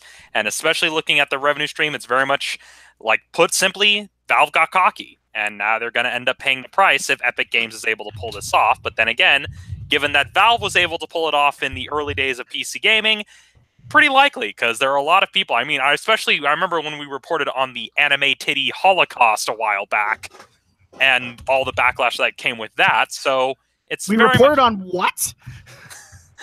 Well, to the Holocaust. What? I love that. Well, that was when Steam was like saying, "Oh, we're not going to allow adult games." Okay, on all right. We are. It's just the creator of Honey Pop said it's an anime titty holocaust. Oh my gosh. Okay, I completely forgot about that. Yeah, but point being, Valve had gotten cocky. People were getting sick of their BS, and so naturally, another company was like, "Hey, there's weakness in the armor. Now's our chance. Everyone out of the trenches. Storm them hard." So somebody just barely sent to me. So Drac now knows how it felt like to be the one guy on MySpace saying it ain't going anywhere. Yeah. But that's kind of the ultimate lesson of free market capitalism. No one is invincible. I mean, it wasn't Amazon that killed Toys R Us. It wasn't Walmart that killed Toys R Us. It was not being customer centric. That is why platforms like Steam rose in the first place. It took the idea of distributing games digitally, gave it a legal method to do so instead of through piracy. Naturally, people jumped on it because it's much easier to boot up your computer and say, hey, I want to play this game, buy it online, download it, and play it the same day, instead of having to go to the store, installing it on a computer, only to find that it doesn't work on the computer that you have, so you have to run it back to the store, find a different game. It basically says like, oh, you want to see if the game's compatible? Okay, let's take a look at your computer. Okay, yeah, the game's compatible. And so, naturally, Steam thought they had the market cornered, but now everyone else is caught up, and so now it's Valve's turn to go the way of trying to think of a good example of a previous. The way of the dodo. I wouldn't say the way of the dodo. I'm trying to think of a company that was ahead of its time and then ended up going. Okay, so basically a good example. Sorry, Alex, but Valve is going to go the way of Sega, where they were once on top, they were once a viable competitor, and now they're getting pushed into the background. Pretty much, and it's still very shocking to be able to see that happen in my lifetime. But to add on to your deal is like, you were talking about digital games. Think about physical releases. Amazon didn't have any kind of stake in that other than any other piece of merchandise that they sold on their website. And now, because of things like Twitch, they have a vested interest. And they've actually, and somebody just barely pointed this out to me, they have outperformed Best Buy and GameStop in game sales this year alone. Yep. I mean, honestly, the only thing I can see Valve doing to try to bring people back is if they maybe finally learn how to count to 3. But even then, it'll be too late. I mean, when consider that they let Hunt Down the Freeman get released, that ship has long since sailed. That just reminds me of a YouTube video me and Andrea have been watching a lot of Kingdom Hearts stuff, and we also been watching some spoofs from Just a Pancake on YouTube. And one of the things he likes to make fun of is called Sora counting the 3. And right next to him, he's like, Gabe Newell, could you please count to 3? And it's like 1, 2, 4.5. Incorrect. Sora. And then Sora basically goes into the whole line of Kingdom Hearts. It's like 1, chain of memories, birth by sleep, 358 over 2 days. And it's like, well done, Sora. Clap, clap, clap. Well, that just reminds me of the other running gag of Final Fantasy VII Machina Bridge, where Barrett lists the various versions of Bahamut, and you just have like this long list of parodies of video game music, and he's just like, and finally, Bahamut Hearts 3. Pretty much. So final thoughts on this one, Alex. Like, what's your take on Epic now competing with Steam, and how that's going to change how indie developers put their games up? Yeah. I'd like to see where it goes. I'd like to see this become viable. Right now, I'm predicting it's going to be more the haven for indie developers who are feeling jilted by Steam's recent changes, but I'd like to see this become viable. Oh, God. James Romine could go there. Oh, Looks no. like they'll have a bit better quality control. All right. Yeah, all right. let's face it. The Romine brothers, they're going to try, but everyone's going to get wise real quick, considering the game company that the other Romine brother runs, for lack of a better term, that it's... Again, I just recommend people watch Frederick Knutson's videos about the digital homicide lawsuit. It's fascinating, to say the least. All right. Well, let's go ahead and get into the next story that we have tonight, because now we're pretty much done with tech stories. Starting up with entertainment stories, aside from Kevin Hart, we also had an interesting alliance form this week. And I'm saying alliance, but only in the corporate sense, as Funimation has now signed a deal with Hulu to not only stream their existing products on their streaming app, but also to stream new anime there. So already this deal is looking fairly lucrative on Hulu's side. It definitely benefits them, as I'm not saying that their anime selection has been poor, but it's compared to things like Crunchyroll and Verve, it's definitely lacking. And so now you actually can have the possibility of getting titles like Attack on Titan, My Hero Academia on Hulu. So this is an interesting acquisition for Hulu to get, along with allying with Funimation Entertainment, because the way I understand it, they're also looking to do their simulcasts there as well as on the Funimation app. So that's interesting in my opinion, because they could have easily kept the simulcast on their app, and Funimation is willing to actually let it happen on Hulu. Well, that just raises the question, how much of it is it actually Funimation and how much is Sony making the deal? Considering that because the whole reason for the divorce of Crunchyroll and Funimation was because of the Sony acquisition. And so, given that Sony probably already has a vested stake in Hulu because of some of the movies and TV shows that they produce being distributed there, it naturally makes sense of, okay, let's get this really high, very popular acquisition and establish a foothold in this streaming service, since Netflix kind of has its own anime thing, so naturally going to Netflix, not really an option, and there aren't really any other services for them to go to aside from their own app. And given that there are more people using Hulu than Funimation now, it makes sense business-wise. Yeah, I mean, the reasoning that they actually give in the Anime News Network article that we're reading is like, where Funimation caters to hardcore anime fans, Hulu caters to a broader audience. So at that point, it works better for both of them. I would actually dare say this probably works more in Hulu's favor, just because of a lot of the popular anime that Funimation can now provide to them. Especially with simulcast dubs. Like, I can only imagine how busy that's going to get when things like Fruits Basket start debuting, or the next season, if there is a next season of My Hero Academia, starts debuting on it. True, but the other thing to consider, and part of the reason why the simuldubs are even a thing, is that we're now at the point that Funimation is actually getting on these production committees of some of these shows, and so that's why they're able to broker these deals, because a lot of anime companies are now thinking in terms of global distribution. They're no longer thinking of, oh, we got to advertise just to Japanese audiences. They realize, hey, there's a lot of money to be made in catering for beyond Japan. Now, some titles naturally are going to still have that niche appeal, but the higher profile stuff like Attack on Titan, like My Hero Academia, naturally, those are the kinds of shows that Funimation, and especially with Sony, a company being based in Japan, having the leverage, being like, hey, let's get this established anime distributor for North America onto these production committees, so that way we can hash out these distribution deals ahead of time instead of having to wait for the series to conclude or doing any other negotiations after the fact. It's very much a case of, hey, let's speed things up a little. And one of the ways is the simuldub agreement, where it's a case of, hey, we work with the writers writing the episodes to translate the scripts, get them ready, do a first airing simuldub, and then they do a new version of the dub for the Blu-ray, which sometimes allowed them to fix jokes that caused controversy, case in point, Prison School. And so, again, naturally, it's Sony and Funimation playing it smart. It's a case of, hey, more people use Hulu. It'll be a better way to promote the series that we offer, especially given that things like Toonami, although it's great that it's there, doesn't bring in the kind of numbers it did back in its heyday. Yep. Alex, your take on this. So Funimation is now working with Hulu instead of Crunchyroll. Is this a good or a bad thing for anime fans? I guess it'll be fine, but I hate Hulu. I never have liked Hulu. And I don't want to particularly sign up for Hulu. It's too damn expensive to get the ad free. So I'm still sad. Why Funimation did you have to break up with Crunchyroll? Don't was it something I did? Because Was it my Crunchyroll fault? is more interested in working on a piss poor series than actually working on their website. No, more accurately, it's Sony. It's basically like the dastardly. It's like the villain in a soap opera. Word. Better example. Better, actually relevant example. Sony is Shin. Funimation is Yuria. Crunchyroll is Kenshiro.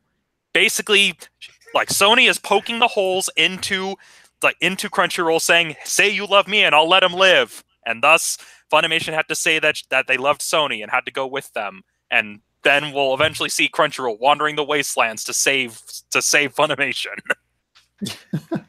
Okay. Except they won't be able to do that because their legs will already be taken out from under them until they fix their damn website. Yeah, and so less Kenshiro, the actual badass, and more, well, I guess the Korean knockoff Kenshiro. Pretty much. Yeah, So I mean, it's sad. They had a divorce. They got a divorce now. Funimation's found its next partner. It's okay, Alex. It's not your fault. Funimation has real relationship problems because they couldn't commit to Nico Nico, and then they couldn't commit to Crunchyroll, so now they're with Sony, or now they're with Hulu in this case. So let's hope this. I guess I love in the long term. comparisons that we're getting right now for anime. Well, keep in mind, it's not so much that Funimation is with Hulu. It's more like Sony's now the pimp. It's just like, okay, you're going to go with Hulu now. True. They paid the money. You're going in the hotel room. Yeah, I mean, as far as I'm concerned, they do have a point. Hulu does have a lot more mainstream audience there to be able to get people in. It's actually, the numbers aren't necessarily like 100% accurate, but if there were to be a legitimate competitor to Netflix as far as views and numbers, it probably would be Hulu. And it's just simply because not because of the fact that they deliver better quality or anything like that. Obviously, people have problems with the ads, but by the sheer number of shows and episodes that you can actually get on Hulu as compared to, say, Netflix. Mm-hmm. So this is probably a better move for Funimation just because, you know, Crunchyroll, where it's dedicated to anime fans, this is dedicated to a more mainstream audience that don't consider themselves hardcore anime fans. And as much as Alex and us don't want to admit this, when people look at Crunchyroll, they hear, oh, it's only subs. Even though there are technically some dubs on Crunchyroll, they look at that and go, I'm not interested in that stupid sub crap, and I want to watch something with actual English voice actors. And so at that point, they go to where they can get that. Yeah. But I don't know. And some of them might not have even realized that, like, Funimation has been there providing their own licensed stuff for quite a while. Yeah. Although we don't really know yet if Hulu is going to provide any of the dubs, or if this will just be basically like it was with Crunchyroll, where Crunchyroll is going to get That's a good question. The immediate, like Crunchyroll, when it was with Crunchyroll got the immediate access. So this actually gets addressed in the article. So Hulu's plan is to get more than 20 series, both subtitled and dubbed, per year, and have added that they have some pretty big titles from Funimation and Hulu already. Yeah. Okay. And looking at this, it's also, to add on to that whole mainstream appeal thing, another thing people kind of need to understand is that, well, anime is starting to become a bit more mainstream, especially when you consider you've got celebrities like Kanye West and Kim Kardashian and Michael B. Jordan openly stating they're anime fans. I mean, Kanye West literally has a Zaku 2 statue. That is where we are now, where anime has that mainstream appeal. And so naturally, with Hulu having more mainstream users, it's going to be a lot easier for Funimation to bring people in.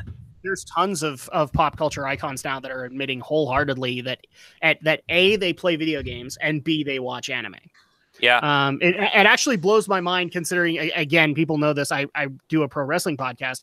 When you listen to a bunch of guys who have been around since the 70s and then listening to them ogle about the fact that they've been a hardcore Sailor Moon fan for 20 years, that's weird to be able to hear, by the way.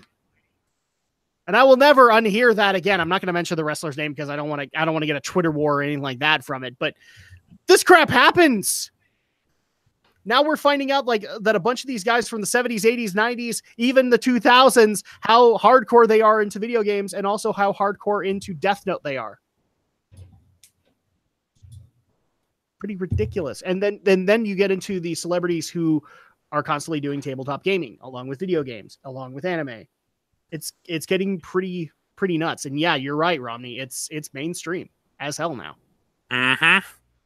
You have to actually officially consider this now. That's why this is a good benefit to Hulu. Because up until this point, Hulu's anime resources have been pretty, I'm just going to go ahead and be honest, pretty nostalgia friendly. Well, to a point, they did. I remember back, like way back when, and this is part of the reason why I hate the film You're Next so much, was that they would have the nostalgic stuff, but then they would have like the current stuff. Yeah. It just would have that delay like any other, where it's a case of, oh, they have Attack on Titan, and it's a case of, hey, we've got this simulcast agreement from this other licensor. But also, according to their numbers, the nostalgic stuff beat out the new stuff. So, like, there's been some debates internally with Hulu to do the new stuff anymore. Well, yeah, and especially given that Hulu took a risk in bringing some really obscure anime series to the US. I mean, one example was Precure, like the original Precure, not the multitudes of spin-offs that have emerged since then. They had, like, one of the original Precure to kind of explain to people, this is basically Toei's anime version answer to Sailor Moon, where it changes cast every year like the Super Sentai series. And this was a deal that Hulu brokered with Toei, where it's like, oh, Toei has this translated version of this series that they've distributed. And so Hulu has dabbled a fair bit with anime. And so I wouldn't be surprised if Hulu decided to broker some sort of deal with Shout Factory to get like some of the Sentai series stuff on there, because they realize, hey, there is an audience here. Let's try to corner that market, get people subscribing to our service instead of them going to one of the other guys. Yeah, and the other thing that can also happen out of this, and somebody just barely reminded me of, is Funimation doesn't just do anime. They actually have procured the rights to a couple of live Japanese series that are actually, they stream on the Funimation app. And so in a lot of cases, some of these are what we would make the equivalent of sitcoms. So wouldn't it be interesting to be able to go onto Hulu and all you watch is sitcoms, and all of a sudden during a marathon of Cheers, you get this series from Japan that you've never seen before. Yeah, and I mean, another thing is that Funimation also has helped produce original content, not just licensing live action stuff. I mean, a good example, Street Fighter Assassin's Fist. Funimation, through their company Giant Ape Media, distributed the home video version of a Street Fighter Assassin's Fist. And so that's another facet that Sony and Funimation can probably broker, thinking, hey, we've got license to some of these series. I mean, I think there was like a series they had on Sci-Fi that Funimation actually bankrolled. I think it was called Lost Girl, that they had the distribution rights for. This was an American live action series. So yeah, Funimation's been around the block. They really have. And so in a lot of cases, when you actually go into the analysis of it, this benefits both companies in big ways. And so this actually could help out with a lot of other things. But I'm going to go ahead and give the final thought over to Alex. So, I mean, we get your dissatisfaction, but overall, given the evidence that we've provided, is this a good thing for both companies, or do you still want your Crunchyroll Funimation ship to continue sailing? I want my parents back together. In this case, your parents are already together. Well, yeah, my real parents are together, thankfully, but I want my anime parents back together. Something tells me somebody's gonna come up with the idea of just doing a little comic with Alex where he's screaming at Hulu and going, "You're not my real dad." yeah, Hulu, you're not my real dad. In this case, I guess Hulu's not going to get joint custody of me, and I'm going to go with Funimation. They're not. You're gonna have to have a guardian ad litem, and it's gonna get messy. Yeah, it has to be It has to be supervised visitation. Yes. Supervised visitation. So the second that Crunchyroll pulls out High Guardian Spice for you to review it, they're immediately going to pull you back and go, no, you're not supposed to do that, Crunchyroll. Bad Crunchyroll. All right. So moving into our final story tonight, things have been pretty weird already, but now we're going to take a turn for the Logan Paul. There's no other way to be able to say this. We are bringing back our segment YouTube Talk tonight. And actually, there's a possibility that with YouTube Talk, it might actually earn a place in the entertainment portion, because I have a feeling a lot of the stories that if it's not tech related, they're probably going to end up here. And tonight is no exception, as Logan Paul recently did a video where he featured a baby tiger in it. And it's like, I've seen pieces of this video. It's fairly cute. It's from October of last year. And now it actually looks like he has landed the person who showed him said baby tiger in hot water, as the man who owns the baby tiger and owns it illegally has now been charged with illegally owning and mistreating a tiger cub that appeared in the video. So just to kind of go over the details here that we've been able to learn from this, apparently this guy trafficked this baby tiger in as a pet. And now, after he's been arrested and they've done a search of his premises, they have extensive evidence of the of the tiger's poor living conditions and presence of anabolic steroids. That's even better. So Perkins was the person who had it allegedly was feeding the tiger using a baby bottle filled with kitten milk replacement formula. The cub was whisked away to a large cat rescue and sanctuary facility in North Los Angeles County. So if people are wondering how the poor little kitty is doing, the poor little kitty that could literally rip your face off is doing just fine. It's cute, and then it rips your face off, and you're not thinking it's cute after that point. Now, are you? Now, if convicted, the culprit here can actually face up to 6 months in jail and $4,000 in fines. And yeah, this is a pretty serious situation, and unfortunately, it's because of Logan Paul that this guy's in this situation. Yeah, I mean he got himself into the situation. I'm not lying about that, but he got outed because of Logan. Like, I just have to wonder, what deity did you piss off if Logan Paul is the reason you got arrested? I know, right? Jiminy Christmas, you must have done like. Okay, I only know of 4 ways to be able to earn a ton of bad luck, so you guys are going to have to fill me in on a couple of others. He must have crossed like 10 different Black Cat's paths. He must have walked under 20 different ladders. He must have broken about 10 mirrors. Things were not on this guy's side. And then all of a sudden, Logan Paul calls him. He goes, "Oh, this is the opportunity of a lifetime." Yeah, this is why you don't get drunk in a house of mirrors, people. Bad stuff happens. No, you don't do that. Oh, Jiminy Christmas. Alex, your thoughts on Logan Paul basically throwing the dude under the bus? He didn't throw... I think that's a bit of a misnomer. He didn't throw the dude under the bus. He just featured him on a video. Considering the dude was dumb enough to accept it when he's already knowingly committing it, I have to presume he's knowingly committing the crime by owning a pet we tiger. found steroids. Is it possible this guy was high and that's why that happened? Well, steroids don't make you high, but no, but he could have been high in conjunction with the steroids. Yeah. The guy was dumb enough to appear on camera when he's. All I'm saying is he could have been very vigorously treating his glaucoma when the video happened. Well, I think it's legal. I think it's legal for recreational use anyway in California. I'm not saying that it's illegal, but I'm saying he was high out of his mind. He was not thinking clearly, and then also he had the steroids in his system. Possibly.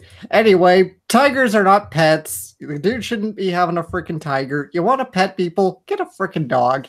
Or get a cat. Get a dog. Get a goldfish, not a tiger, okay? Well, I mean, if you really want a tiger, just get a house cat. It's the same species. They're in the same family. It works. What's better about this, if you guys actually go into the social media for this is how I know that social media has gone the way of insanity, is because literally the pet shelter that took the tiger in is getting not assaulted, but they're getting tons of crap over the fact that they have the tiger from its proper owner. Keep in mind, its proper owner, the guy who trafficked it in illegally, and poor guy there, but evil Logan Paul. Jeez. Does anybody remember, 10 years ago? Let's completely ignore the fact that this thing was feeding... This guy was not properly feeding that tiger. He was not properly feeding it. at all. Can we at least all agree on that? Well, again, forget properly feeding it. Again, I say, it's a wild animal. It's not a house pet. Does anybody remember, like 10 years ago, the woman who got her face mauled by a chimpanzee she had as a pet? Yeah. Yeah, that's why you don't keep these. These are not domesticated house pets. Again, you want a pet, get a dog, get a cat, get a goldfish. Get a hamster. Get a hamster. Get a gerbil. The one that throws me off all the time is like, it's actually kind of a struggle for me to watch Peanut Butter Gamer videos because I've literally seen like otters go nuts, or not otters. What's the animal that he has? Not otters. Little weasel thing. I've seen those things go. Ferrets. I've seen ferrets go nuts on their owners. And I'm just like sitting there going, one of these times he's going to be recording Zelda Month and that thing is just going to go off on a tirade. And it's going to be like, and then at that point, Zelda Month is just canceled. Yeah. And again, I just have to look at this and I'm just like, this guy must have known that, doing a video with Logan Paul, not a good idea. This is so bad. Romney is shattering right now. This guy doing a video with Logan Paul. It's just insane. I'm not knocking Romney, but like Romney is so dumbfounded he is shattering on camera. Yeah, it was like a cross between Shatner and Walken. That's how flummoxed I was. Is that I couldn't decide which one I was going with. You couldn't decide which one to go with, and therefore you went with what you know. And I can't do Walken, but I can do Shatner. Well, you're doing a better Walken than I am. What? So, oh my gosh. Okay. I get that this isn't Logan's fault. Logan didn't, I will guarantee money Logan didn't know because Logan didn't care. Logan wanted to get a baby tiger on camera. And so at that point, he probably didn't know that this guy didn't have proper paperwork or anything like that. And he is the one that's going to walk away with any kind of revenue out of this, by the way. Even though I'm pretty sure PETA is now going to haunt that video. But Logan don't care. Well, yeah, but then again, PETA will basically haunt any video because they're PETA. They don't... Dude, he gets plagued by soccer... He's been getting plagued by soccer moms this entire year over the Tide Pods. Yeah, again, this is Logan Paul. This is Logan Paul. Literally showed a dead body in one of his videos, and yet he still has a career with YouTube. Yeah. Pretty sure if any of us showed a dead body on camera, we wouldn't have a career with YouTube. We wouldn't have a career anywhere. Nope. But because he pushes T-shorts, well, he gets one. I don't know why I'm saying weird words now. I'm saying T-shorts. What the hell? T-shorts. Honestly, Logan Paul would sell T-shorts. Let's face it. Probably so. This is a guy who literally tried promoting a clothing line after a boxing match. In fact, you know what? Our artist Marta, I now need a T-shirt of Logan Paul in front of a box selling T-shorts. Well, yeah. Again, it's got to be the bruised Logan Paul. So fresh from the boxing match, got the blood running down his nose. Yes. Selling T-shirts. Yeah, who was it that he challenged to a boxing? KSI. KSI? Okay, yeah, KSI. Yeah, and although KSI lost the match by decision, he got enough shots in to give him a bloody nose. So it doesn't matter. Well, I think the internet at least won in the sense of we've got some meme gold from that fight. Yeah, pretty much. Yeah, final thoughts on this one because there really isn't too much to go into. I kind of feel bad for the baby tiger. That's the only person I feel bad for in this entire thing is the baby tiger. Yeah, but at the very least, the baby tiger is in a much better place now with people who actually know how to take care of the goddamn tiger. And eating actual meat instead of kitten milk. Yeah. Sorry, kitten formula.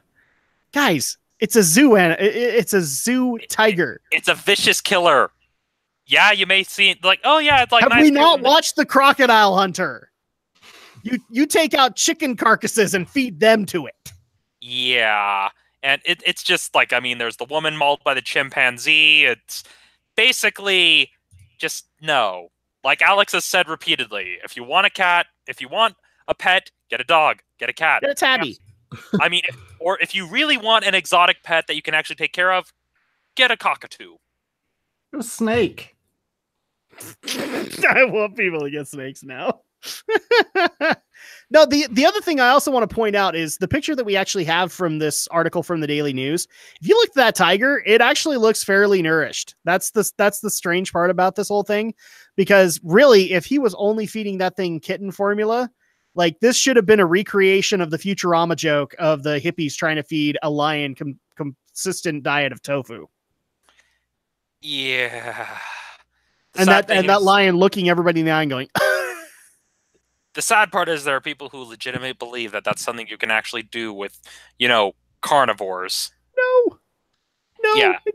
In fact, if you feed them enough of it, they'll get pissed off enough that they won't care. Yeah, and it's not even that. You. Oh, yeah, and it's not even just that. They're carnivores. They are literally biologically designed to eat meat. You cannot fight nature.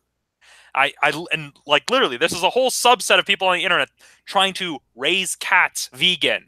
Cats are carnivorous. This is a fact of science. It doesn't matter if you think, oh no, I can fight against nature. No, you cannot fight against nature. Have you not read Moby Dick? That is literally the entire point. Fight against nature, and in fact, the other part of that argument is sometimes nature can fight back at you.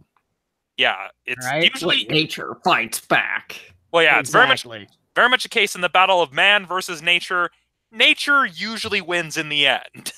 This is one of those moments where I again like to go to the CSI quote of William Peterson, who was the original guy on there, and he goes up to the crime scene and goes, "Man versus gravity, man lost." Well, because it was a guy that jumped off a building. And it was just like, man versus gravity, man lost. Yeah. And man versus wild, man lost. Yeah. So, all right. So that's actually all the stories that we have tonight. Let's go ahead and wrap things up for the evening. But really quick, I do need to take care of a little bit of business before we wrap things up. So people might remember or at least a week ago, I put up a schedule update, just kind of letting you guys know how the Geek News podcast was going to go for the rest of this month. Unfortunately, some minor things have changed in that, and we actually won't be able to record live next week for the Q&A that we were saying we were going to do. Just some circumstances have come up where I can't do it, and I think Brinton and Brinton can't do it, and I can't remember if you guys had problems with it, but unfortunately, we are not going to be able to record live on the 14th. However, we're still going to do the episode. Instead, what we're going to do is we're going to be recording on Sunday, or this upcoming Sunday, and we're unfortunately not going to be able to stream that day, so we're going to record it, and it will go up at the usual time that our live streams go up. So you guys will still be able to get it at 8 o'clock, and it will be there.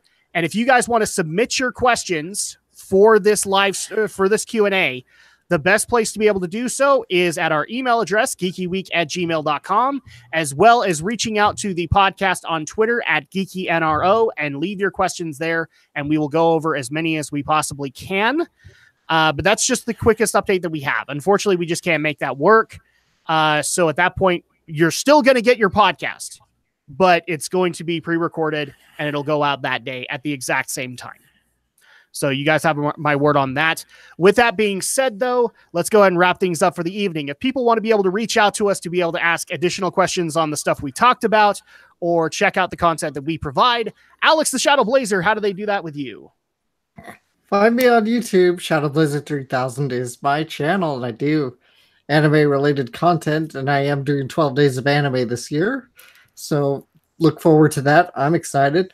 And you can find me on social media. Always be alerted to when a new video comes out on Twitter at AlexJShort. All right. Stephen Romney of Studio Ghost Utah. How do people get a hold of your content? Well, you can always find me under my handle, Studio Ghost Utah. That is my handle both on YouTube and on Facebook. I am also on Instagram under Romney Does Art, which has gone from being about bagels and cats to being behind-the-scenes videos, cats, cooking, and cats. And you can also find me on Twitter at Romney Reviews, which is probably the best way to get a hold of me if you want to send me suggestions for things that you want me to cover, that you want me to look at, that you want my opinion on. Send them to me on Twitter. Seriously, Adam has 2 kids. He's being run ragged enough. Let's give the poor guy a break.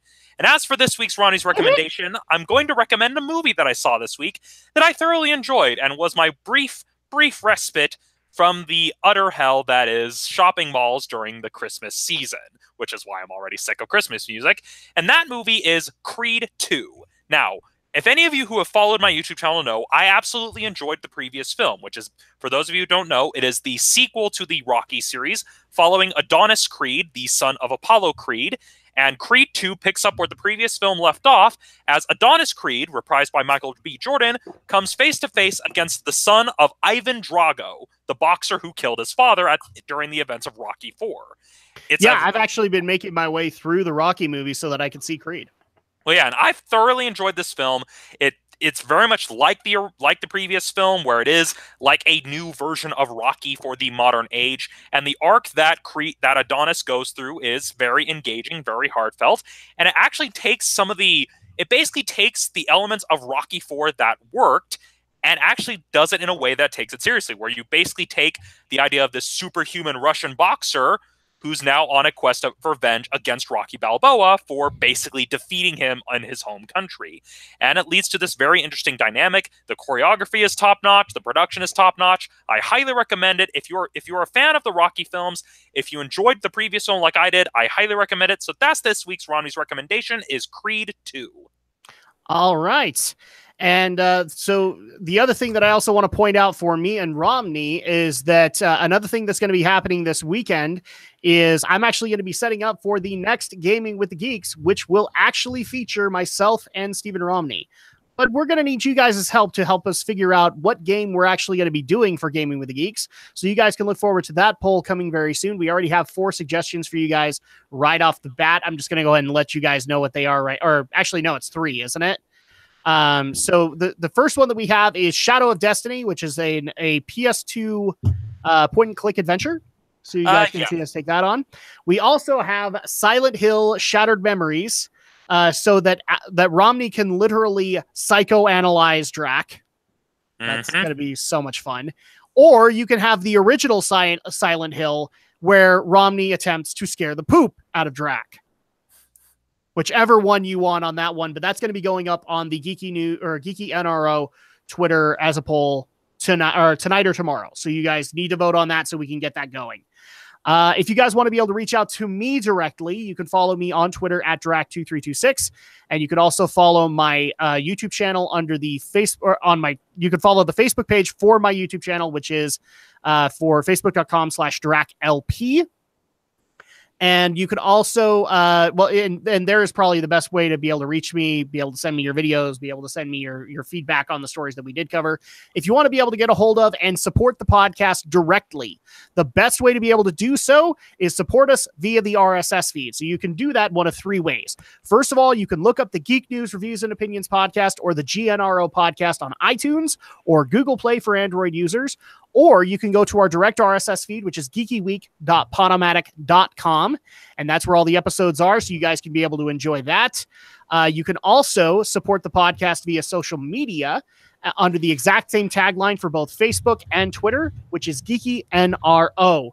And you'll be able to get up-to-the-minute information when we're going live, the stuff that we'll be talking about, the polls that I just barely mentioned, any updates in regards to our schedule. All of that will be there. And then if you want to be able to submit stories to us as well as feedback, you can do so at geekyweek@gmail.com.